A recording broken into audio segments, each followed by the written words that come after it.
Once upon a time, there lived a king who doted on his daughter, always showering her with affection. He was constantly at her beck and call, striving to grant her every desire. One day, after a heavy rain, the royal garden was draped in a fresh, vibrant cloak of green. The princess strolled to the pond in the garden, gazing at the clear water. Suddenly, she noticed a multitude of bubbles rising to the surface, shimmering and sparkling like scattered jewels. The princess was captivated by their beauty, and a whimsical idea sparked in her mind. She turned to her father and said, "Father, the bubbles on the pond in our garden are so incredibly beautiful. I think we should have the royal artisans gather them and string them into a necklace to adorn my hair. May I have one?" "Of course, my darling," the king replied. "What is there that your father wouldn't do for you?" However, a shadow crossed his face. He knew that bubbles were ephemeral, insubstantial things, impossible to grasp and turn into a tangible piece of jewelry. But, his daughter insisted, "I want it. I want it, and I must have it." The king, though loving, chided her gently, "My darling, don't be so foolish. How can you possibly gather bubbles that are right there on the water?" "But," she retorted petulantly, "the bubbles are right there on the water. Why can't they be collected?" The king tried to explain, "But they are born and die in an instant, they don't last long. How can they be gathered?" "I don't believe you," she exclaimed. "If you don't give me a bubble necklace, I don't want to live anymore." The princess, accustomed to having her every whim indulged since childhood, expected her demands to be met. Hearing this, the king was deeply concerned and immediately summoned the most skilled artisans in the kingdom. He proclaimed, "You have always been renowned for your exceptional craftsmanship, capable of creating anything imaginable. Now, I have a task for you." The king continued, "Knowing your reputation for unparalleled skill, I trust you can accomplish this seemingly impossible feat. My daughter desires a necklace made of bubbles collected from the pond." "What are your orders, your majesty?" "We will certainly obey," they responded. "Immediately gather the bubbles from the pond and create a necklace for the princess." The artisans were aghast and dismayed by this seemingly impossible request. They all exclaimed in unison, "Your Majesty, even with our greatest skills, there is no way we can gather bubbles and create a necklace. If you cannot do it," the king thundered, "I will have you all beheaded." The artisans trembled with fear, their words failing them, their eyes darting around in desperation. Just as they were about to despair, an elderly craftsman had an idea.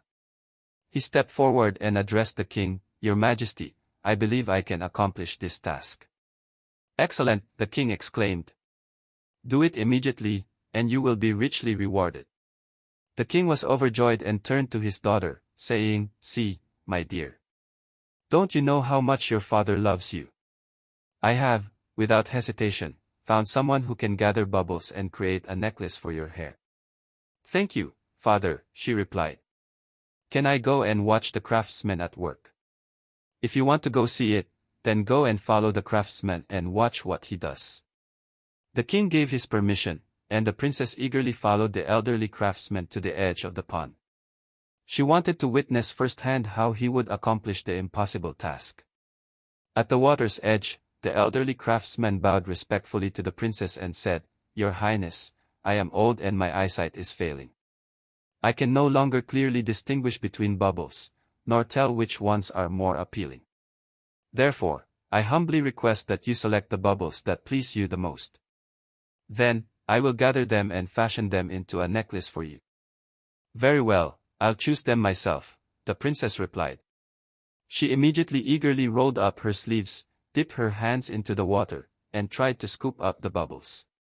But as soon as her hands touched the water, the bubbles burst. No matter how she tried, she could not succeed. Frustrated and disheartened, she abandoned her attempt to gather bubbles for a necklace and returned to her father. Upon returning, the princess seemed enlightened. She said to the king, "Bubbles are born and die quickly, and they are not something that I can keep for long. I no longer desire a necklace made of bubbles. Instead, I would like a necklace made of precious jade to adorn my hair, one that will never wither or fade away. This would be a real treasure, not something that fades away." Yes, of course. I will give you that. The king smiled and granted her wish. The princess was overjoyed, thanked her father, and retreated. Human life is fragile, the world impermanent, and possessions are like bubbles, appearing and disappearing in an instant, impossible to hold onto and incapable of providing lasting refuge. In ancient times, there was a wealthy woman who gave birth to a handsome and intelligent son. The parents cherished him deeply. From a young age, the boy was remarkably intelligent, unlike other children. He experienced a carefree and joyful childhood, free from any worries. It is often said that people are easily seduced by worldly pleasures, and those who live in luxury often fail to recognize the suffering inherent in life. Only exceptional individuals can avoid being corrupted. This child, born into wealth, possessed wisdom and understood the suffering and evils of human existence. Therefore, upon reaching adulthood, he bid farewell to his parents and became a wandering monk. One day, while traveling through a forest to spread the Dharma, he encountered a group of merchants traveling to a foreign land to do business. It was late in the afternoon, and the sun was beginning to set. The merchants decided to set up camp for the night. The monk noticed their large and small carts but said nothing, only slowly walking back and forth near their camp. At that moment, a large band of robbers arrived. They had heard that a group of merchants would be passing through this area and planned to take advantage of the darkness to rob them of their possessions. However, when they approached the camp where the merchants were sleeping, they saw a man wandering around outside. The robbers assumed that the merchants were on guard and decided to wait until everyone was sound asleep before making their move.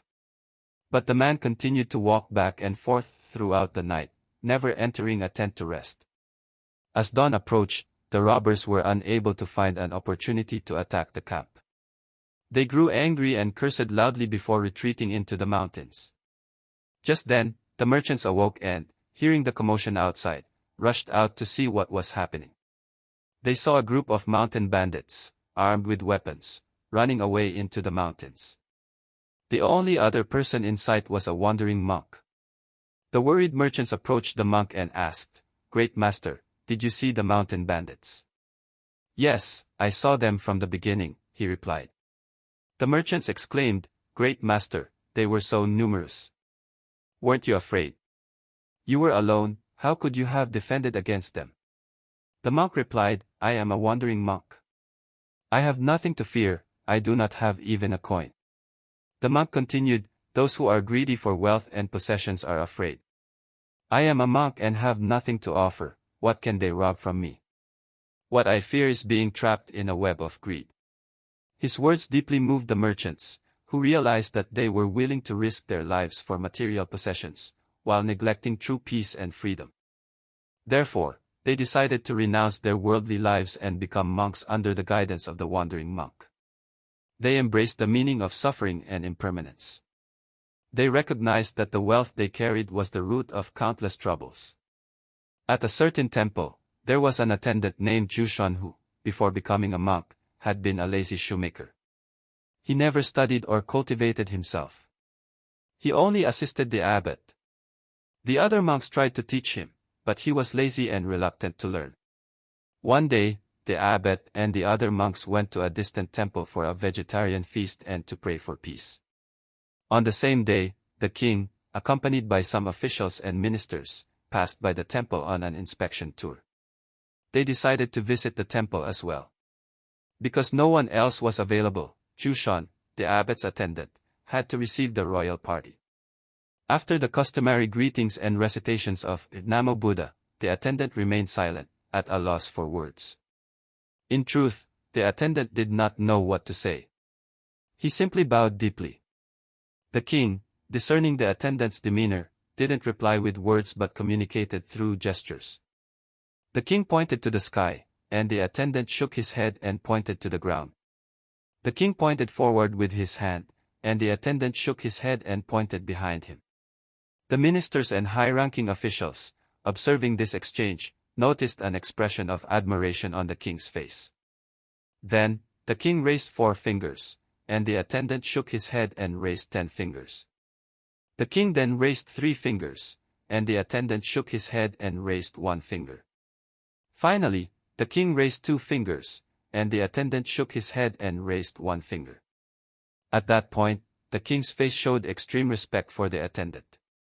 He knelt down and prostrated himself 3 times, causing all the officials, from the prime minister down, to follow suit. After prostrating, the king, still kneeling, drew small circles on the ground in front of him and looked up at the attendant as if asking a question. The attendant immediately sat down, drew small circles, and then began to draw larger and larger circles. Seeing this, the king became even more respectful and prostrated himself 3 more times, with all the officials following suit. After bestowing gifts and offerings upon the triple gem, the king and his entourage departed. The attendant chanted, "Namo Buddha," and bid farewell to the royal party. On the way back to the capital, the prime minister and the officials were puzzled and asked the king, "Your Majesty, why did you kneel down and prostrate yourself? You seem to show an excessive amount of respect." The king replied, "That attendant is a highly realized being. We communicated with each other through gestures, not words. You are not aware of the power of reading minds. I, for instance, asked what the future held. He said to know all of time." The king continued, "He knew all. I asked how to understand all. He showed me the one key." Upon the return of the abbot and the other monks, they heard about the incident and asked the attendant about it. The attendant slowly replied, "Venerable abbot, your Majesty just pointed up, and I pointed down." The attendant added, "The king asked of a place I do not know." The king gestured to the heavens. "As you know, my nature is lazy," the attendant continued, "and at that moment, I didn't know what to say."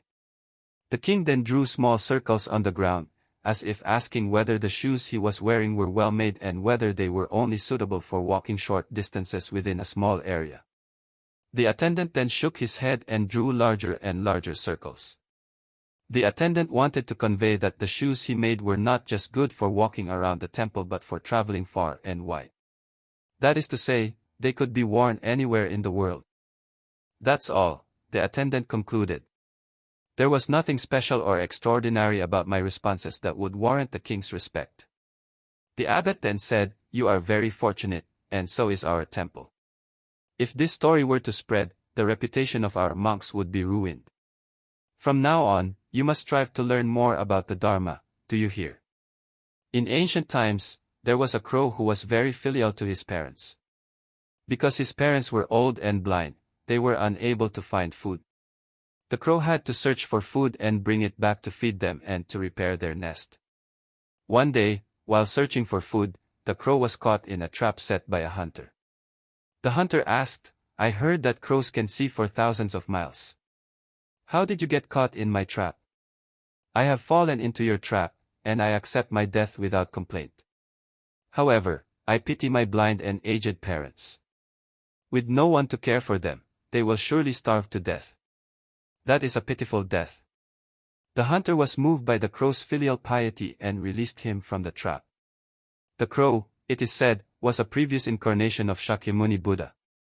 If people do not know how to care for their parents, they are worse than beasts. A filial person is respected by everyone, regardless of their status. The king of a certain country possessed a kind and benevolent nature. He ruled his kingdom with righteousness and was revered by his people. The king married a queen, and soon after, they had a son who was very intelligent and handsome. They named him Prince Nagitian. When Prince Nagitian was able to walk, the queen gave birth to a second son, named Prince Yu. The 2 adorable princes grew up under the loving care of their mother. However, at a time when they should have been enjoying a golden childhood, the queen passed away unexpectedly. The grief of the king and his sons was indescribable. But the dead cannot be brought back to life. The palace was left without a queen, so the king was forced to marry another woman. Not long after, the new queen gave birth to another prince, named Prince Ri. The king was very pleased and said to the queen, "Now that you have given birth to a son, I will grant you one wish." "Thank you, your Majesty," the queen replied. "I will wait for the right time to make my request."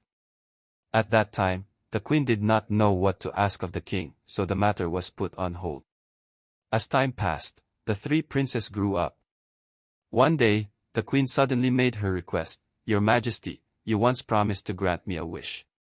Now that our son has grown up, I request that you pass the throne to Prince Ri." "How can that be?" the king exclaimed in surprise.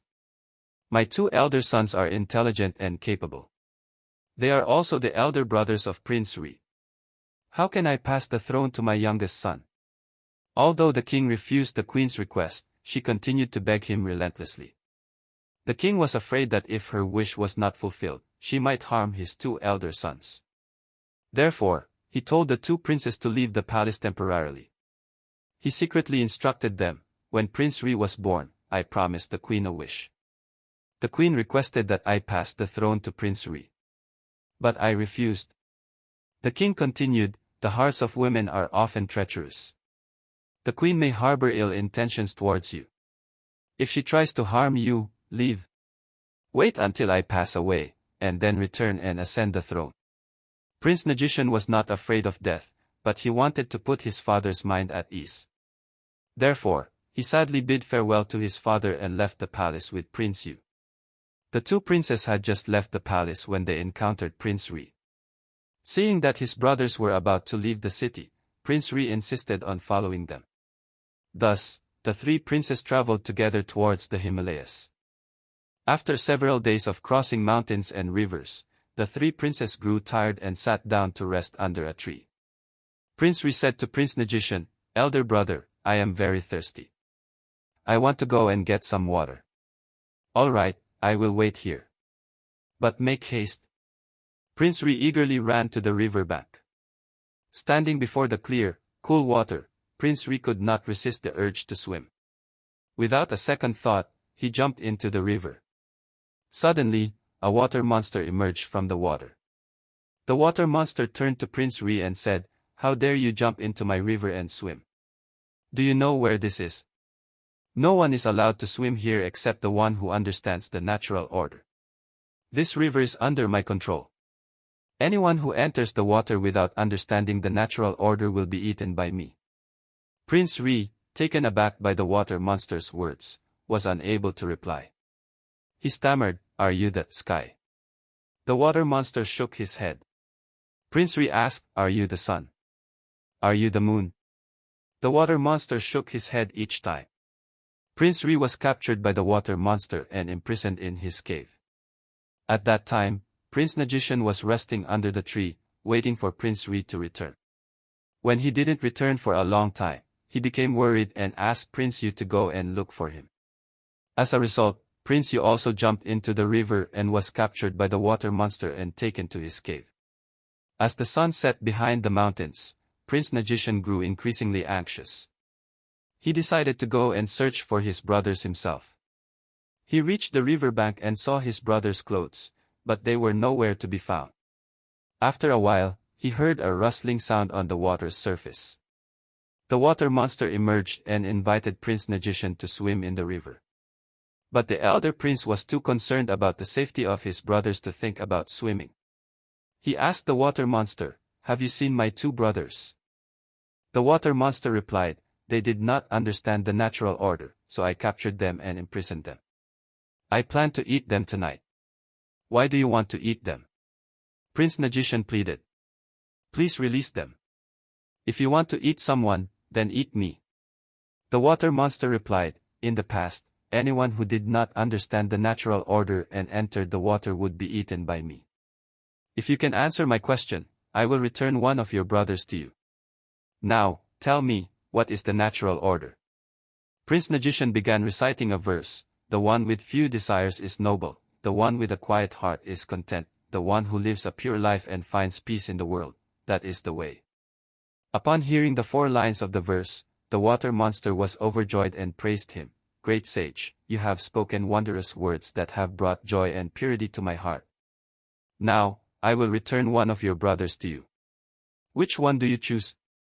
Prince Magician replied without hesitation, "Please return my youngest brother, Prince Ri." "What?" the water monster exclaimed in surprise. "You understand the natural order, why would you choose the younger brother over the elder one? You are making a choice out of selfishness. The water monster said, you do not give proper respect to the older brother, and I cannot understand what you are saying. The water monster's words did not faze the elder prince. He calmly replied, Water monster, don't speak like that. I am acting out of consideration. But had to abandon the blood exchange in the palace, demanding that King Fu abdicate the throne to Ao. However, King Fu refused because he wanted to protect his life, so we had to leave the palace. My beautiful bear cub insisted on coming along. If I let him eat the cub today, how will I explain this when I return? Moreover, according to reason, people only respect the elderly. However, in cases concerning life-saving experience, of course, priority should be given to the younger person because their remaining time is shorter. Therefore, I want you to return the cub to me. The crown prince's words made the ogre deeply moved and admired, because they were reasonable and just. Seeing that the prince was virtuous and kind, he returned both of his prisoners to the crown prince. The three brothers hurriedly returned to the palace and reported everything to their father. The queen, upon learning of this, completely changed her attitude and became normal again, showering love and care on her sons. From then on, she never mentioned the matter of passing the throne to Prince Nut again. Several years later, the king passed away, and the crown prince, Nut Tien, ascended the throne. However, he did not feel that he was in the honored position of a king. He appointed his two younger brothers as great generals, entrusting them with military power, and together they worked together to govern the country, bringing peace and happiness to the people. The crown prince, Nut Tien, at that time, was the one who attained Buddhahood. Prince Nut was the venerable Ananda, and Prince Noyet was the venerable Saripata. Life and death are impermanent. Whoever sees the root of birth and death as clearly as Prince Nut Tien does not see birth as joyful, nor death as sorrowful. That is the person who transcends suffering. Impermanence. Once, the Buddha was traveling in a distant country, in the Tang Vin forest of Capco document. Now, as the night had passed and the sky was just beginning to dawn, the world-honored one, dressed in robes and carrying a bowl, entered the city of Xave.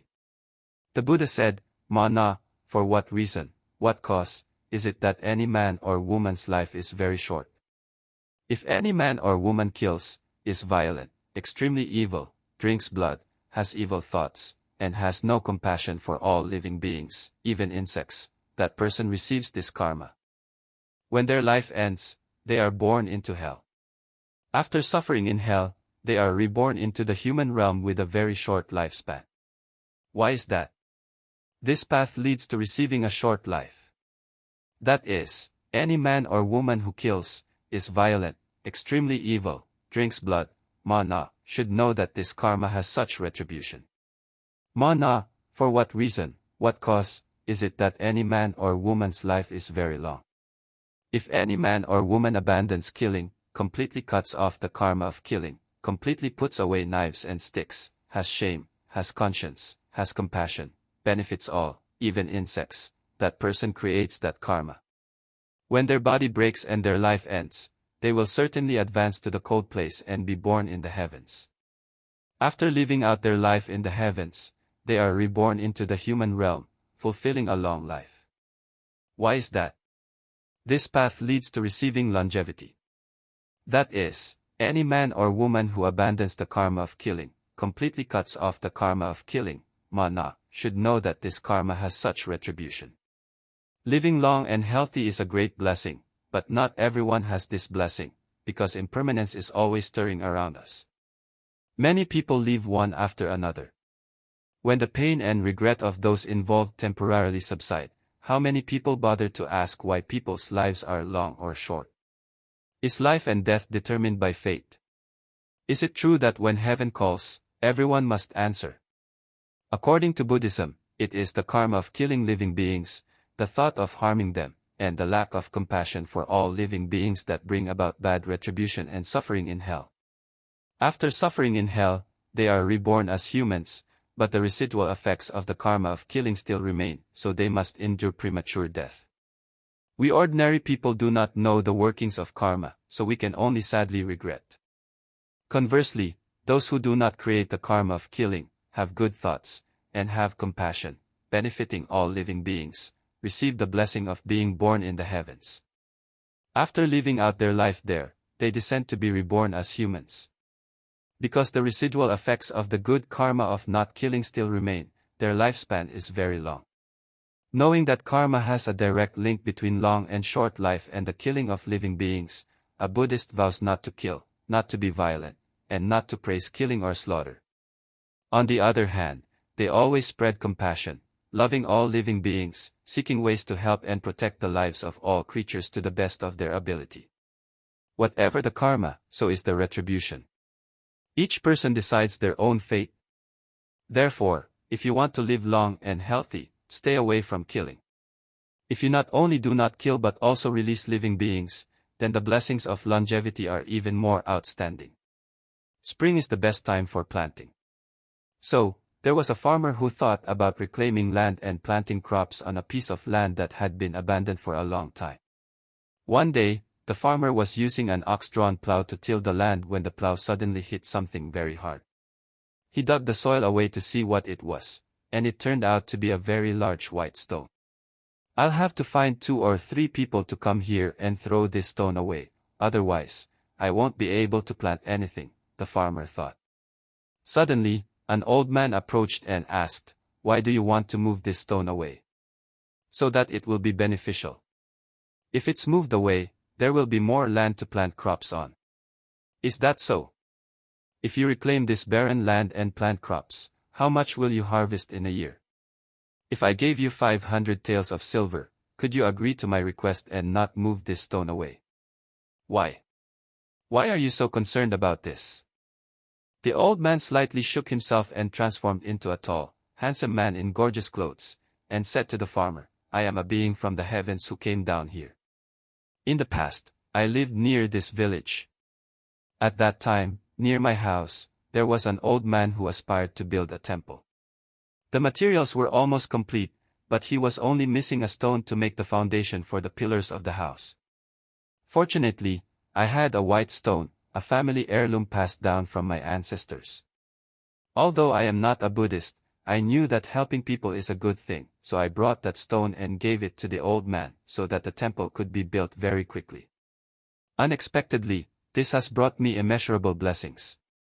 I ascended to the Trayastrimsa heaven and was served by beautiful celestial maidens, enjoying endless clothes, food, and utensils. I have been at ease and content like this until this morning, when my palace shook violently. I was curious and used my divine eye to see that it was because you intended to move the stone. In the past, the temple was located. Thinking that in the past, offering a stone to help build a temple brought the blessing of being born in the heavens. This extremely rare field of blessings only requires planting one seed to sprout immeasurable blessings, 10,000 times greater. I am a farmer who specializes in cultivating crops. Why don't I know how to invest? I must remember this principle, he thought. From then on, when he met friends and acquaintances, he would tell them this story, and many people believed and supported him. So, before long, a 9-story pagoda to worship the Buddha was built, towering on that stone. In the past, there was a scholar named Chu Dong Tu, who diligently read the books of sages and virtuous men. Therefore, his heart only knew how to think of good things and often did many good deeds, respecting elders and superiors. One day, a boat carrying passengers across the river encountered a large whirlpool, and it seemed as if the boat was about to capsize. Fortunately, after a while of rowing and struggling, the boat safely reached the shore. Suddenly, a fisherman standing on the bank called out loudly, "Is there anyone named Chu Dong Tu on the boat?" The scholar, Chu Dong Tu, who was on the boat, immediately responded, "I am Chu Dong Tuesday. What do you want with me?" The fisherman said, "Last night, I overheard 2 demons talking to each other, saying that today they wanted to capsize the boat to kill more than 20 people. Unfortunately, there was a great virtuous person named Chu Dong Tu on the boat, so they could not capsize the boat. I have never believed in ghosts and demons, so I came here to wait and verify to see if things are really as they said or not. Unexpectedly, there really is someone named Chu Dong too. The other people on the boat all realized that they had just escaped death. They all turned towards Chu Dong too and bowed to thank him for saving their lives. People who learn and practice virtue according to the teachings of the sages and virtuous men always have a noble and benevolent heart, enough for ghosts and gods to respect. Therefore, gentlemen often examine their hearts to see if they have done enough good deeds, not fearing that their good deeds will not be known. The law of karma is deep and profound, truly terrifying. In the past, there was a very poor couple. They didn't have enough food to eat or enough clothes to wear. They lived in great hardship, often suffering from hunger and cold, and they couldn't do anything to change their situation. Although they went everywhere to find hard work to do, work was too difficult to find. Seeing that the world was rich and abundant, while they were so poor, the couple constantly lamented and sighed with each other, returning to their dilapidated house. The husband, named Kuvai, sat in front of his wife and said, "The Buddha said that people are poor because in their past lives they were stingy and greedy. Although they were rich with a wealth of 10,000, if they didn't cultivate merit and didn't give alms, then in their next life, they certainly wouldn't be able to live a prosperous life." The husband, Kuvai, paused for a moment and then continued, "Perhaps in our past lives, we didn't cultivate merit and didn't know how to plant the field of blessings, so in this life, we are so poor." And the wife, hearing those words, spoke without thinking, "Then let's cultivate merit now. If we're not rich in this life, then hopefully we'll be better off in the next life." "That's right, I also think so, but right now, we can't even find enough to eat for 3 meals a day. Where would we get the money to give alms and make offerings?" Talking about money always gives people a headache, and they don't know how to come up with it. But women are usually more resourceful, so the wife thought of a solution and said to her husband, "Don't worry, you can sell me to be a servant for other people, and use that money to make merit." She thought her solution was very good, but Kuvai shook his head and sighed, "I can't do that. If I sell you to other people, how will I be able to live?" Although this couple was poor, their feelings for each other were very strong. The wife then said, "If you can't bear to part with me, then let's both sell ourselves to get money to do Buddhist activities. Then, that good deed will be even more valuable, wouldn't it be?" The couple discussed and decided, and then went to the house of a wealthy man and explained the whole story. The wealthy man agreed to buy them. The two sides agreed on the price and set a deadline of 7 days for them to hold a vegetarian feast to make offerings. After those few days, the couple would return to the wealthy man's house to work as servants to pay off their debt for the rest of their lives. Holding the money in their hands, the couple, Kuvai, was overjoyed. They went to the temple to hold a vegetarian feast to make offerings. They forgot all their hardships and wholeheartedly served the community. They felt that those were the most precious days of their lives. They wanted to change their fate and cultivate merit for future lives. As 6 days passed, on the last day, suddenly, the king also came to the temple to attend the vegetarian feast. According to custom, when the king arrived, anyone had to give up their place for the king to make offerings first, but Kuvai insisted on not giving up his place. The king was not happy and summoned Kuvai to come before him. Kuvai bowed and said, "Please forgive this humble servant's impoliteness. Today is the last day that belongs to this humble servant. Tomorrow, this humble servant will belong to someone else, so this humble servant cannot give way to your majesty on the last day of this humble servant's vegetarian feast." When the king heard this, he asked Kuvai what reason he had for coming here to make offerings at the vegetarian feast, and especially why he would belong to someone else starting the next day. Kuvai told the king everything. The king felt sorry for them and praised their spirit of making offerings without sparing their lives. He rewarded them with a lot of clothes, valuable property, and also gave them a lot of land for them to use to make a living. Karma never deceives anyone. Whoever sincerely makes a vow to give alms and make offerings will naturally encounter unexpected opportunities for success. In the past, there was a woman of royal descent who was licentious and lewd. The stronger her desires became, the more she hated her husband. Therefore, she often thought of ways to harm her husband in order to freely satisfy her lust. But many times, she had not found a way to satisfy her immoral desires. One day, when her husband was ordered to go on a mission to a neighboring country, she decided to take this opportunity to get rid of her husband. When her husband was ordered to go on a mission to a neighboring country, she pretended to be affectionate and said to her husband, "Now that you are going far away, husband and wife will be separated by mountains and rivers. Without me by your side, I am afraid that you will sometimes be hungry. I have made 500 pills as a small gift to send you on your journey. When you reach the border of the foreign country, take them." The husband believed his wife's words and happily set off. As soon as he reached the border, before he could take them out, it was already dark. In the quiet night, lying in the forest, afraid of wild animals, he climbed a tree to hide. In his haste, he forgot the packet of medicine at the foot of the tree. That very night, there was a gang of thieves who had just stolen 500 horses and a lot of treasures from the king of that country.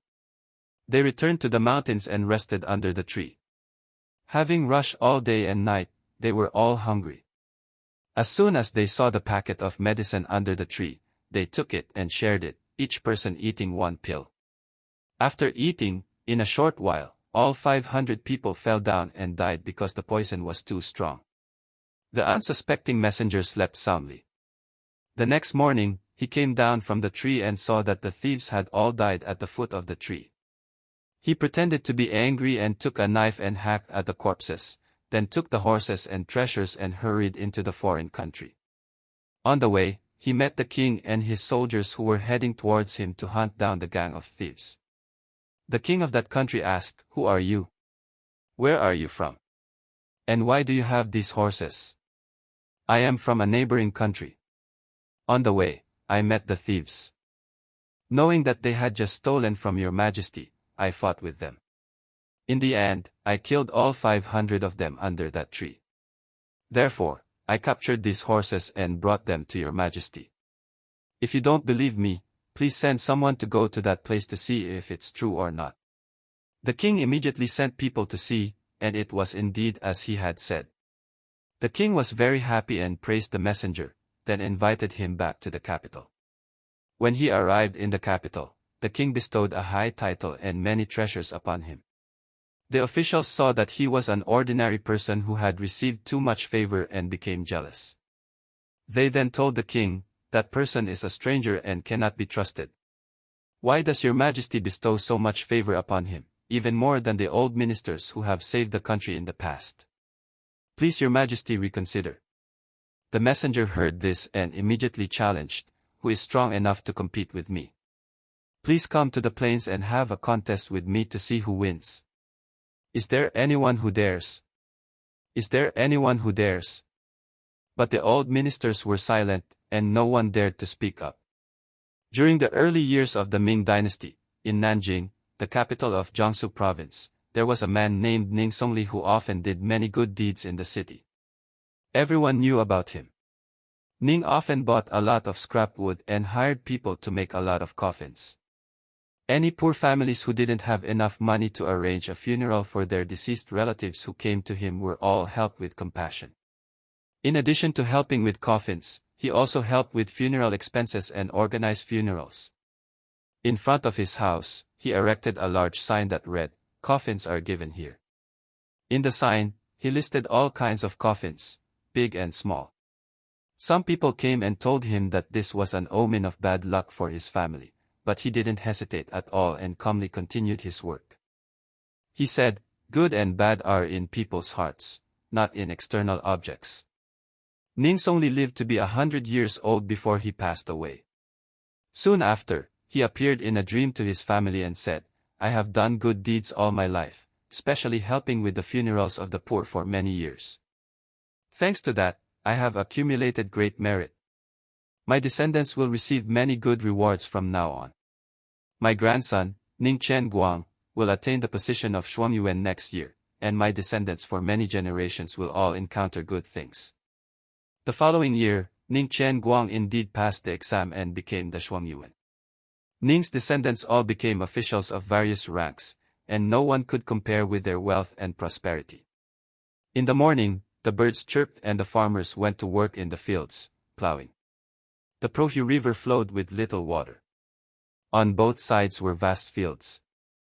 Many people from the Kolia country were busily digging and drawing water to their fields.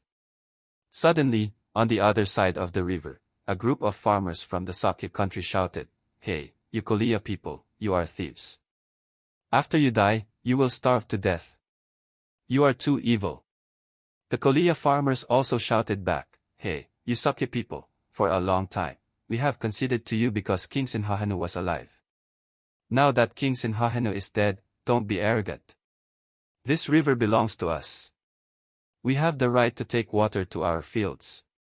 The Kolia people shouted, "We will beat you to death now." On both sides of the river, people from both countries gathered more and more, cursing each other more and more fiercely. Then, they rushed into the river and fought each other with sophisticated martial arts, professional boxing and kicking. Scattered among them, some people were bleeding and collapsing on the riverbank. Then, there was a golden Buddha's voice in the sky, "Stop. In every stream, blood is the most precious. So, be wise and don't shed blood to fight for water. You fight for water to have good rice fields, to feed yourselves, and to let the blood continue to flow in your bodies. Now, it is illogical for you to shed blood to fight for water. Among the evil deeds of this life, the most evil is raising a hand to kill people. Among the good deeds of this life, the most virtuous is raising a hand to create food for people. Therefore, don't use your hands to kill each other, but use your hands to plow the fields. Because people's karma is different, the weather is erratic, sometimes rainy, sometimes dry. If you, knowing that initiating compassion will bring favorable weather, high river waters, and lush, thriving fields, that afternoon in Tin-Xa, everyone gathered to eagerly listen to the Buddha preach the Dharma on the practice of cultivating compassion. The Buddha taught that when a bhikkhu abides in mindfulness, that bhikkhu extends a compassionate heart, loving all beings in every direction, before them, behind them, to either side, above, and below. That bhikkhu vows to love everyone, from those they know to those they do not, from humans to animals, from close friends to casual acquaintances. Indeed, that bhikkhu even loves those beings who have wronged or harmed them. Music. Thus, that bhikkhu fulfills, overflows, and infinitely expands their compassionate heart to the boundless and immeasurable. The compassion of those bhikkhus is like a great chariot carrying gold, silver, and jewels, like a stronghold protecting the capital city from blind spots, like an ocean containing all aquatic creatures. After the Dharma talk, many bhikkhus and lay people attained the Four Noble Truths, from the fruit of stream enterer to the fruit of arahant. That night, dark clouds gathered densely, and rain poured down as if the sky had opened, with thunder and lightning booming across the next sky. morning, All the fields were people, flooded with water, regardless of the and darkness, the rivers raged, rushed into with the the water streets, level dancing rising and and cheering.